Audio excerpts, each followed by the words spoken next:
1 cup కందిపప్పు తీసుకోవాలి.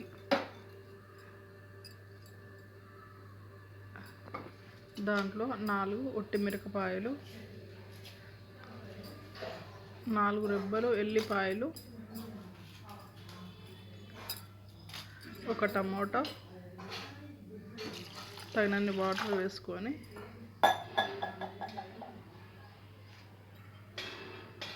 చిటికెడు పసుపు వేయాలి. తర్వాత ఒక 3 విజిల్స్ పెట్టాలి. తర్వాత పప్పు గుత్తితో ఎనపాలి, మెత్తగా ఎనపాలి.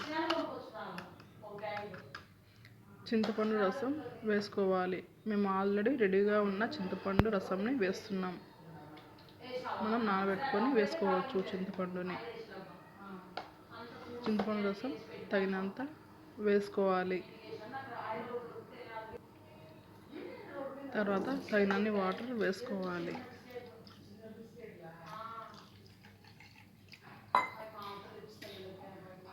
తర్వాత కలపాలి. మనకు ఎంత కావాలో పప్పుచారుకి అన్ని నీళ్ళు పోసుకోవాలి.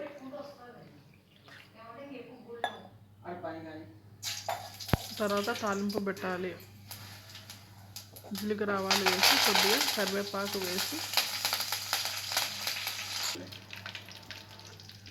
ఆనియన్స్ వేసి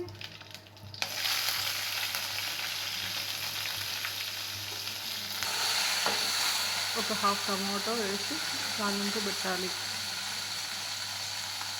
ఇంతకుముందు మనం రెడీగా పెట్టుకున్న పప్పు చారుని గుమ్మరికొని దాంట్లోకి ఈ తాలింపును వేయాలి.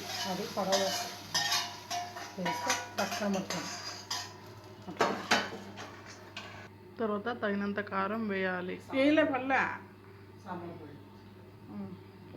1 స్పూన్ వరకు పడుతుంది. 1 స్పూన్ వరకు కారం వేసి తాలింపు లాస్ట్ కలపాలి.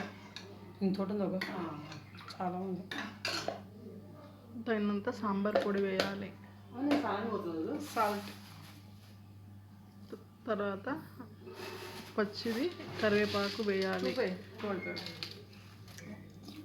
తగినంత సాల్ట్ వేయాలి.